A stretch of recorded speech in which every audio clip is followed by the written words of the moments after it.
할렐루야, 들리십니까? 음, 네, 네,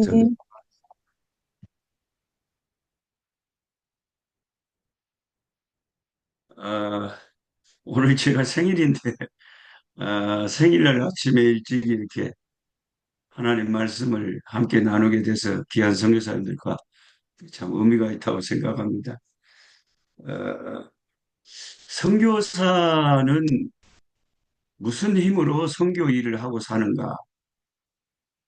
그렇게 물어본다면 여러분 뭐라고 대답을 하시겠습니까? 지상 최고의 선교사는 예수님입니다. 예수님은 하늘나라를 버려두시고 이 땅에 예, 최초의 선교사가 되셔서 오셔서 하나님이 보내신 자신을 파견하신 하나님의 뜻을 온전히 사명을 완수하셨습니다. 예수님은 무슨 힘으로 그 사명을 완수하셨느냐? 요한복음 4장을 읽다 보니까 예수님께서 수가성에서 사마리아 그 여인에게 전도하실 때 제자들이 먹을 것을 가지고 와서 예수님을 보니까 유대인으로서 예수님이 이방 사마리아 여인하고 이야기하는 것을 이상하게 여기고 예, 이렇게 제자들이 예수님께 예, 음식을 가지고 왔다고 했을 때에 나는 너희가 알지 못하는 양식이 있다 그러셨습니다. 우리가 하나님 섬기면서 선교 현장에서 저도 이제 31년째 제 청춘을 선교 현장에서 바쳤습니다마는 때로 그런 예수님이 하신 말씀이 생각날 때가 있습니다. 선교사는 하나님이 주시는 힘으로 사는구나. 세상이 알지 못하는, 사람들이 알지 못하는 하나님이 주시는 힘으로 사는구나. 그래서 지상 최고의 선교사님이셨던 예수님은 하나님이 주시는 힘으로 사명 감당하셨습니다. 예수님 다음으로 최고의 선교사라고 하면 당연히 사도 바울이실 겁니다. 예. 사도 바울의 선교 보고 편지가 지금 고린도에 보낸 두 번째 편지에 아주 자세하게 선교 보고서가 나와 있습니다. 사실 사도 바울은 고린도 교회를 다시 방문하려고 계획을 세웠었는데 그게 하나님의 섭리 가운데서 쉽게 되지 않았습니다. 그래서 편지를 자기의 동역자 디도의 손에 들려서 고린도의 두 번째 편지를 써서 보냈습니다. 우리도 선교사니까 가끔 이렇게 정기적으로 어, 선교 편지를 써가지고 후원 교회에 보냅니다. 사도 바울의 이 선교 편지가 고린도 후서라고 하면 그가 쓴 선교 편지의 첫 번째 시작하자마자 얼마나 어려움을 많이 당했는지 사형 선고를 받은 줄 알았답니다. 구절에 우리가 선교하면서 가끔 살 소망이 끊어지고 오메 이제 죽었네. 앞이 캄캄하고 죽음밖에는 남은 것이 없는 것 같은 아주 그냥 캄캄한 순간들도 가끔 우리가 겪습니다. 사도 바울이 아시아에서 복음 전도할 때 그런 일을 많이 당했습니다. 사도행전을 보면 에베소에 갔을 때도 큰 소요가 일어나고 맹수에게 고린도서에 보면 또 전서 15장에 보면 잡혀서 죽을 뻔했고 하여튼 죽을 위기를 수없이 당했습니다. 그런 모든 그 죽음의 위기 가운데서 사도 바울이 체험한 것은 하나님의 위로였습니다. 그래서 그가 쓴 성경 보고서 고린도후서 1장 시작하자마자 위로라는 단어가 저같이 감수성이 예민한 B형 남자 같은 저는 이 고린도후서 2장, 1장을 읽을 때마다 바울이 위로라는 말을 너무 하고 싶어 하시는구나. 사람이 자기 마음에 가득한 것이 입으로 나옵니다. 언어가 돼서 나옵니다. 우리가 어떤 후원교회 성교 편지를 쓸 때 워메 내가 죽을 뻔했는데 하나님이 어떻게 이 모든 고난에서 나를 건지셨느냐? 하나님이 나를 위로해 주셨어. 하나님이 나를 위로해 주셨어. 그래갖고 하나님이 해 주신 그 위로 때문에 내가 그 죽음의 고비를 돌파하고 여기까지 왔어. 이렇게 고백을 하는 거죠. 자기가 겪은 일을 사실 그대로 이야기를 하는 것입니다. 그래서 내가 이 사도 바울이 하도 위로라는 말을 강조하니까 1장에 10번이나 있다니까 여러분 한번 세어보세요. 그래서 이게 예수님 다음으로 최고의 선교사인 이 하나님의 사람 사도 바울이 우리 선교사의 하나의 모델인데 선교사는 무엇으로 선교하는가? 하나님의 위로로 하는구나. 이걸 제가 깨닫게 되었습니다. 예. 이게 최고예요. 하나님의 위로가 우리 속에 역사해서 고난을 견디게 해요. 예. 그래서 6절에 우리가 환난 당한 것도 너희가 위로와 구원을 받게 하려는 것이요. 사도 바울이 환난을 당한 것이 우리한테 위로가 됩니다. 나보다 훨씬 탁월한 선교사가 암에 걸렸다. 얼마 전에 제가 제일 좋아했던 선교사님 중에 한 분이신 말레이시아의 이경근 선교사님이 현장에서 강도에게 총을 맞아갖고 이 복부를 관통해가지고 죽으려다가 살기까지 하신 그런 선교사님이신데 작년에 남아공에 저희 선교지에 방문하시고 한국에 돌아오셨다가 몇 개월이 안 돼서 세상을 떠나셨어요. 소화가 안 돼서 부산 보건병원에 갔더니 의사들이 검사해 보더니 몸에 선교사님 큰일 났습니다. 췌장암 말기입니다. 어찌 지금까지 이걸 모르고 지냈습니까? 아니 아무것도 아니고 그냥 소화가 잘 안 돼서 병원에 가벼운 마음으로 들렸다가 결국 그 병원을 나오지 못하고 몇 개월 만에 세상을 떠나서 아버지께로 가셨습니다. 저도 몸이 뭐 그렇게 완전히 건강하지는 않습니다만은 콩팥도 제 기능을 발휘하지 못하고 당뇨약도 늘 매일같이 지금 수십 년 먹고 있습니다만은 내가 조금 아프고 교통사고 당해서 선교 현장에서 제가 뼈가 10개가 부러지고 기절해가지고 병원에서 3번 수술을 받고 겨우 이렇게 살아나서 장애인이 돼서 쩔뚝거리고 움직이고는 있지만은 내가 당한 환난보다 더 탁월한 선교사님들이 나보다 더 환난을 당하면 그게 나한테는 위로가 됩니다. 6절에 우리가 환난 당하는 것도 너희의 위로와 구원을 받게 사도 바울 같은 그런 하나님의 소중한 자산이 사형 선고를 받은 것 같이 그렇게 고생을 하고 생고생을 하고 죽을 지경에 이르는 것을 같은 예수 믿는 사람들이 볼 때 오메 내가 당한 고난은 아무것도 아니네. 내가 당하는 고난은 아무것도 아니네. 나보다 훨씬 더 어려운 선교사님들이 많구나. 그렇게 생각하면 내가 하나님 앞에 엄살을 떨 수도 없고 그래도 또 위로가 돼요.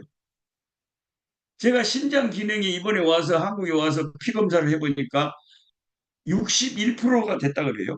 원래 뭐 50 몇 프로라고 그랬는데 61%가 됐다고 이제 조금 의사가 계속 조심하라고 그러는데 나보다 훨씬 젊은 남아공의 김신곤 우리 선교사 후배 선교사가 노 선교사님 저도 콩팥이 안 좋아갖고 수치가 50 몇 프로 답니다. 오메 나보다 더 안 좋네. 어찌했을까? 이게 이제 50% 밑으로 내려가면 이게 기계로 피를 돌려야 돼요. 예. 투석해야 돼, 투석. 아니, 나보다 훨씬 젊고 건강한 양반이 몸이 나보다 더 신장이 안 좋다고 하니까 이게 안타깝기도 하고 기도도 되고 그리고 내 마음에 내가 나 엄살을 떨 수가 없어요. 나보다 훨씬 어려움과 환란을 당하는 분들이 많단 말이에요.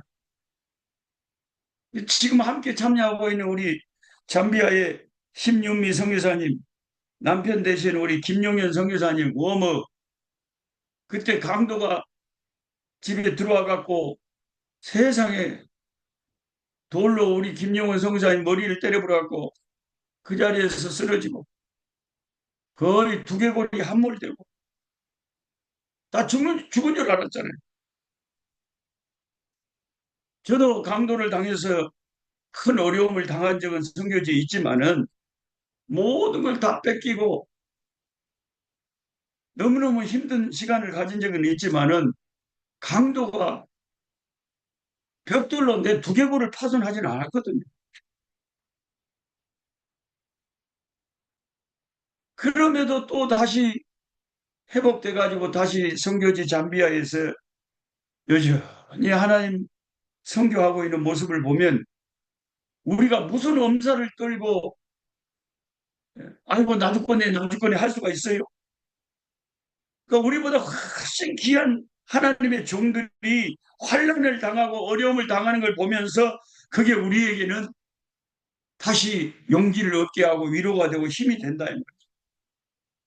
그게 사도 바울이 말하고 있는 이 고린도후서 1장 6절이 이해가 되잖아요. 우리가 환난 당하는 것도 너희가 위로와 구원을 받게 하려는 것이고 우리가 하나님 앞에 위로를 받는 것도 너희가 위로를 받게 하는 어떤 선교사님은 하나님이 이렇게 은혜를 주셔서 이렇게 됐대 하면 그들이 그 위로받고 축복받고 사역 잘하는 것을 볼 때도 또 우리의 선교의 위로가 되는 거예요. 환난을 받는 것도 우리에게 위로가 되고 사도 바울이 위로를 받는 것도 위로가 되는 거예요. 이제 사도 바울의 입에서 말만 나오면 위로, 위로, 위로, 위로 하잖아요.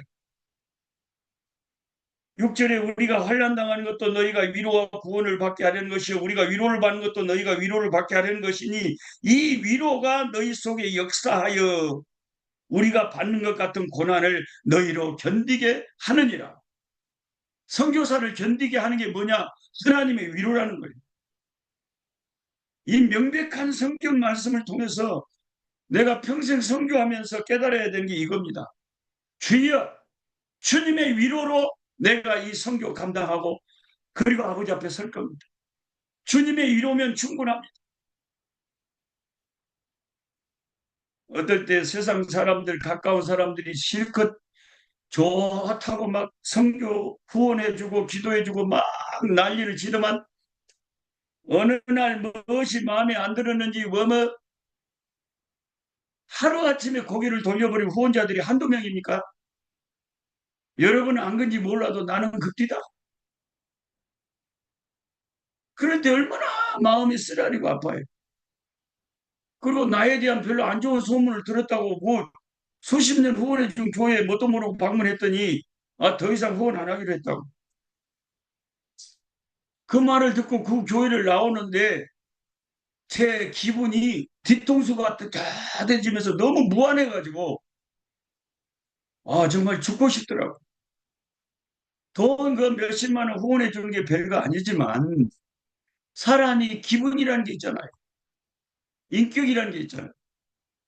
뭐 안 좋은 소문을 들었으면 좋게 알아보고 권하고 그러면 잘할 건데 뭐 물어보고 말하지도 않고 그냥 그대로 나도 모르게 다 끊어버리고 나중에 가보니까 그렇게 통보를 하니까 얼마나 사람이 무안하고 아이고 이게 참 몸둘 바를 모르겠더라고. 가슴 아프죠. 세상을 보고 사람을 볼 땐 만족감이 없었네. 나의 하나님 그분을 볼 때 나는 만족하였네. 할렐루야. 제가 노래는 잘 못하지만 그런 찬송이 있더라고요. 제가 선교지에서 제일 많이 부르는 노래가 그겁니다. 멀리 멀리 갔더니 처량하고 고나며 슬프고 또 외로워 정처없이 다니니 예수 예수 내 주여 섭섭하여 울 때에 홀로 있게 마시고 귀리하게 하소서. 내일부터 뭐 언젠가 우리 지금 이 KWMI 이거 저는 잘 모릅니다만은 기도회 수련회가 있다면서요. 우리 강사님으로 우리 친구 김문은이하고 우리들 교회 김양재 목사님 오신다고 그 포스터를 봤는데 제가 김양재 목사님 우리들 교회 가서 주일 낮에 두 번이나 1부, 2부, 3부 설교를 했습니다. 거기 교회가 두 군데더라고요. 이렇게 연결해가지고. 원래 외부 강사를 잘 안 청하는데 특별히 하나님 은혜 베푸셔가지고 제가 그런 귀한 교회 가서 두 주일을 주일 낮 1, 2, 3부를 다 섬긴 적이 있습니다. 근데 그 강사님이 에, 지난 12월 달에 우리 중남부 아프리카 선교사대 주강사로 오셨어요. 그래서 제일 앞자리에 앉아서 김양재 목사님하고 사진도 찍고 이제 반갑다고 인사도 하고 제 마음에 참 좀 어리석은 생각을 하고 있었습니다. 교회가 크니까 뭐 한 주일에 헌금이 수억이 나온다고 하니까 우리 목사님이 마음만 잡수시면 제가 지금 선교지에서 신학교 건축을 하고 있는데 한 5천만 원이 모자란데 그 정도는 도와주실 수도 있을 거다 생각을 해서 뭔가 선교사니까 이제 후원 받으려고 얻어먹고 싶어 제일 앞에 앉아가지고 식사할 때도 옆에 앉고 막 그렇게 열심히 했습니다. 근데 뭐 도와주겠다는 기색이 안 보여서 이제 주일 낮에 남아공 조백 한인교회 또 설교하러 가신다고 해서 거기까지 갔어요. 저희 선교지에서 거기까지 가려면 한 500km 떨어져 있는데 새벽 4시에 일어나가지고 또 그 큰 도시에 간 김에 뭐 또 좀 교회 필요한 의자도 사오려고 트럭을 몰고 갔습니다. 그래서 예배 마치고 같이 식사하면서 옆에 앉아가지고 또 어떻게 하면 또 이 후원을 좀 받을 수 있도록 말을 해볼까 했는데 입이 안 떨어지더라고. 결국 말은 못하고 돌아오는데 얼마나 제가 마음에 하나님 앞에 부끄럽던지 하나님께서 저를 되게 책망하시는 것 같더라고. 야 이놈아 그 큰 교회 목사가 네 성료를 도와줄 것 같냐? 너 괜히 마음에 쓸데없이 기대했다가 말도 못 꺼내보고 그냥 뭐 성과 없이 지금 또 500km를 돌아오는데 오다가 또 트럭에 기름이 다 떨어져 버려갖고 차가 멈춰 버려갖고 캄캄한데 나 혼자 트럭 속에서 철하기도 하고 몸에 그날 밤에 멀리 멀리 갔던 일을 얼마나 많이 불렀는지 모르겠는데 진짜 선교사가 철량할 때가 많습니다. 나중에 알고 보니까 그 멀리 멀리 갔더니 노래를 만드신 분이 호주에서 온 선교사님이 한국에 와서 선교하다가 만든 찬송이더라고. 성령께서 저를 책망하는 게 뭐냐면 너 내가 너를 붙잡고 내가 너를 도와서 선교하는 거지 선교의 목사가 너를 도와줄 거라고 생각하지 마라. 네 동기, 네 친구 김문훈이가 너를 도와주냐? 김영재가 너를 도와주냐? 지금까지 네가 해온 거 내가 다 까마귀들 통해서 너를 도와서 여기까지 왔는데 왜 쓸데없이 사람을 보냐? 왜 사람에게 기대하냐? 사람은 하나님이 아니다. 사람은 너를 모른다. 하나님만이 네 형편사정을 다 아시지 큰 교회 큰 목사님들 그들 기대해가 성교가 되는가 봐라. 그날 밤에 아예 그 휘발유 다 떨어져 버린 트럭 안에서 캄캄한데 와마 정말 은혜 많이 받았습니다.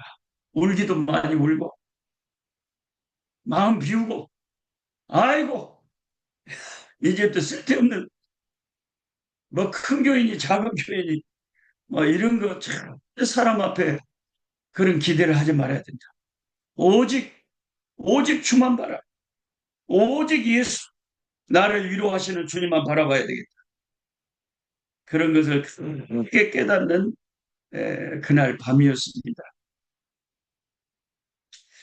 하나님이 우리를 위로하시는데 전문가입니다. 그래서 3절에 모든 위로의 하나님이라고 사도 바울이 그러는 거예요. 이 모든 위로라는 것은 무슨 뜻이냐면 우리가 선교사들의 양상이 다 다르잖아. 어떤 분들은 병이 들어서 질병을 치료를 받아야 돼. 어떤 분은 나같이 무슨 신학교 건축을 하는데 재정이 필요해서 재정의 도움이 필요한 사람이 있고, 어떤 사람은 외로워서 공황장애로 우울증으로, 어떤 사람은 부부간의 불화로 자식 문제로, 우리가 이 세상에서 하나님 섬기면서 다양한 형태의 어려움이 있어요. 그런데 하나님이 이 형태의 어려움을 다 위로하시는 분이 하나님이시라는 거예요. 그래서 모든 위로의 하나님이에요. 이 사도 바울이 하고 있는 말을 이해해야 됩니다. 모든 상황에서 위로할 수 있는 분이 하나님이시라는 거예요. 하나님이 위로하는 방법이 수십 가지가 있어요. 그래서 오늘 제가 시간 관계로 저 사회자님 제가 몇 분에 끝나야 되는지 모르겠네. 시방 20 오전 7시 37분인데 한국 시간으로 몇 분에 맞춰야 돼요? 예? 45분에서 50분 사이에 맞추면 됩니다. 오케이. 50분. 50분까지 45분에 하시면 50분. 45분에 사정없이 마치겠습니다. 시방 37분입니다. 한, 감사합니다. 네, 한 8분 정도 남은 것 같아요. 예. 예. 그래가지고 하나님이 우리를 위로하시는 방법이 하나님은 전문가니까 위로해. 알고 보니까 기독교가 전부 다 이게 위로라는 것이 아주 중요한 주제더라고요. 예를 들면 구약의 이사야서가 66장까지 있다. 이 성경 전체가 66권인데 꼭 이사야서가 신기하게 성경 전체를 대변하는 것 같아요. 그래가지고 1장부터 40장까지 39장까지가 구약 성경처럼 그 이스라엘의 패망을 이렇게 막 선포하고 무서운 율법의 말씀. 40장부터 위로의 이 말씀이 이제 신약처럼 이제 선포되잖아. 근데 그 신약을 시작하면서 선지자가 외치는 말이 위로하라. 내 백성을 위로하라. 이렇게 이사야 40장 이게 시작이 돼요. 그러니까 구약은 오실 예수님을 증거하는 율법의 말씀이라면 신약의 예수님은 위로의 하나님의 위로자로서 세상에 오신 거예요. 그래서 시므온이라고 하는 하나님의 기도의 사람은 아기 예수님 그 오심을 기대하면서 이스라엘의 위로를 기다렸다고 그랬어요. 그러니까 예수님은 이스라엘의 위로고 모든 구원받은 백성의 위로예요. 그리고 성령 하나님의 보혜사라는 별명이 있는데 보혜사라는 뜻이 왔다 이 찰리 신이라는 분이 이사야 40장 1절을 딱 띄워주시네. 너희 하나님이 이르시되 너희는 위로하라 내 백성. 이렇게 이 신약을 예표하는 40장부터 66장이 이제 구원을 선포하는 그 말씀이 시작되면서 위로가 시작되잖아.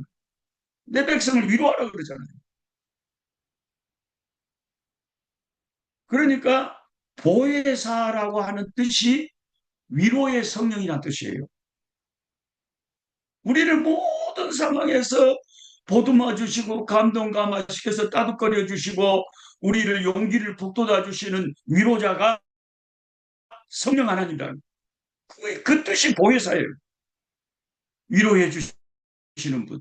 옆에서 나를 도와주시고 붙잡아 주시는 분. 그 기독교를 알고 보면 사도 바울이 왜 이렇게 자기가 체험한 위로의 하나님을 강조하는지 성경을 보면 알게 되는 거예요. 예수님은 항상 제자들에게 평안이 있으라 그러시고 부활하시고도 맨 먼저 하시는 말씀은 너희에게 평강이 있을지어다. 힘들고 어려운 우리에게 항상 예수님의 입에서 처음 나오는, 우리를 보자마자 하신 말씀 뭐예요? 너희에게 평강이 있을지. 평강의 주님, 위로의 주님이시다. 근데 제가 시간이 허락되는 범위 안에서 제가 이제 7월 7일 날 잠비아에 가서 우리 선교사님들 수련회 인도할 때는 길게 시간이 있으면 길게 하겠습니다만은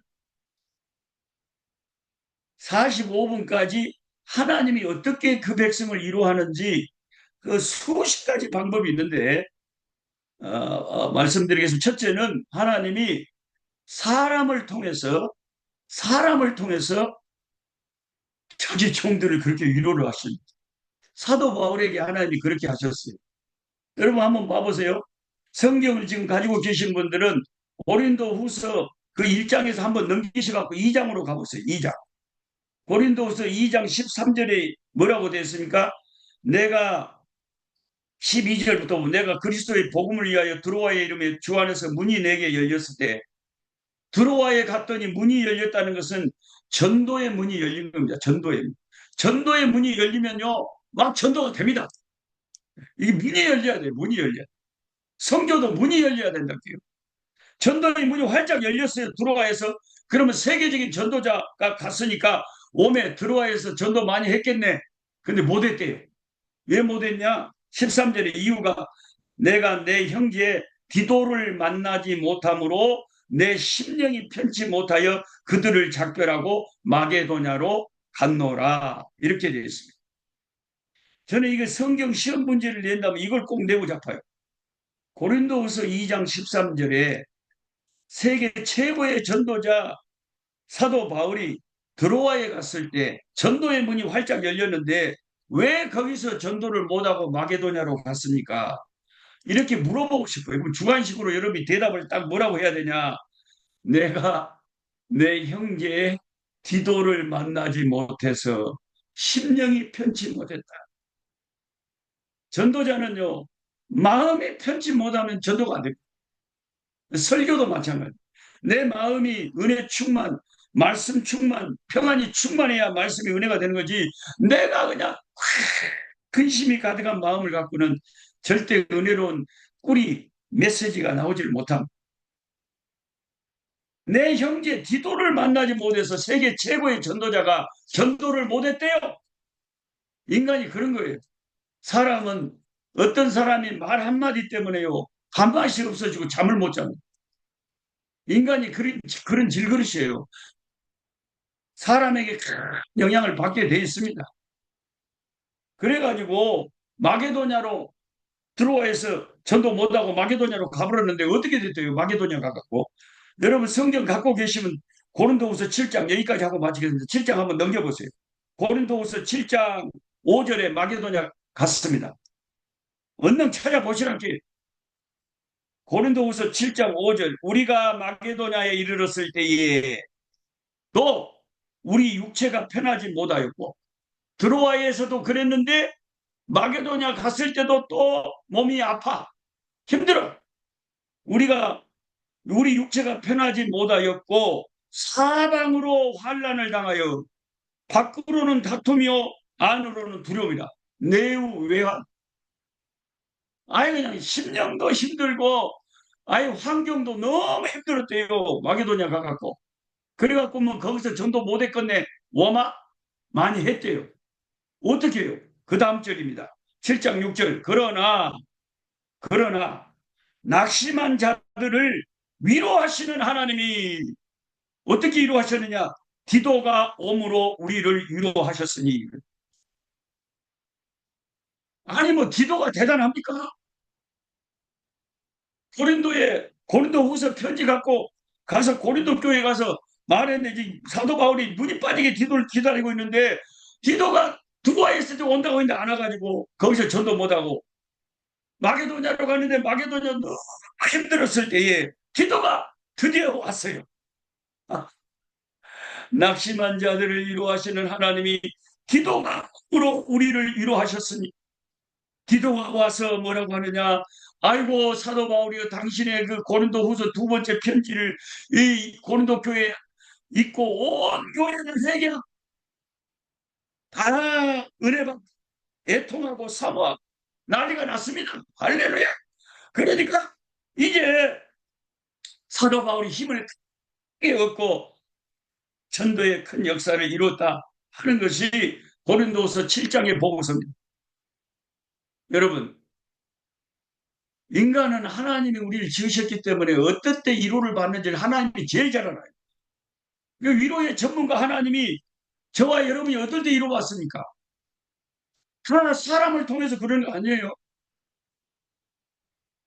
오늘도 뜻하지 않게 뭔 선교사님이 설교를 했는데 그 하나님의 말씀이 내 심령에 들어오고 그 양반이 설교를 했는데 이상하게 내 마음이 위로가 되고 힘이 되고 뜨거워지더라.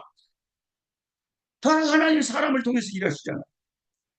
하나님이 천사를 통해서 일하시는 것이 아니라 이 땅에서 복음을 위해서는 사람을 통해서 일하시는데 우리가 서로 위로가 되고 서로 섬기고 이렇게 할 때 선교의 역사가 열매를 맺는데 사람이 그렇게 힘이 된다는 거예요.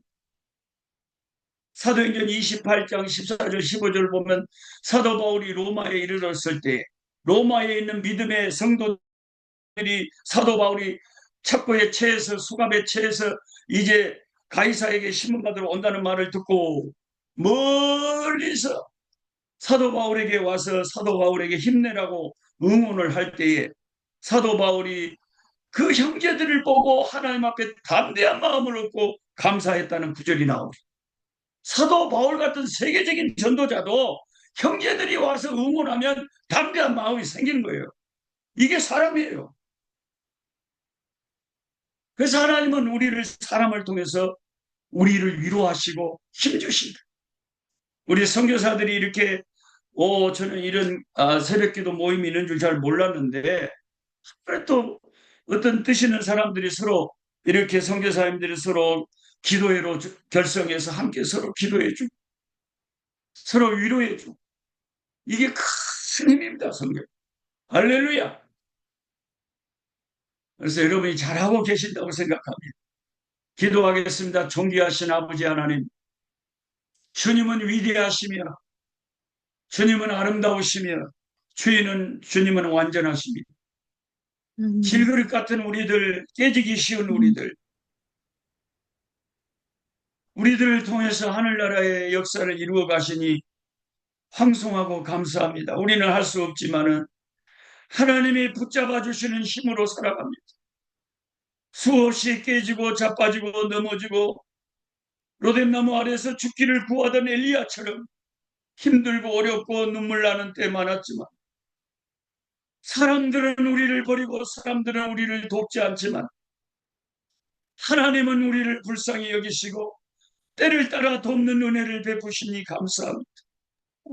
오직 주님을 바라보고 주님의 위로를 사모하며 나아갈 수 있는 주님이 주시는 힘으로 견디며 이 선교의 사명을 끝까지 감당해야 되는 주의 종들 되게 하여 주시옵소서. 예수님의 이름으로 기도드리옵나이다. 아멘.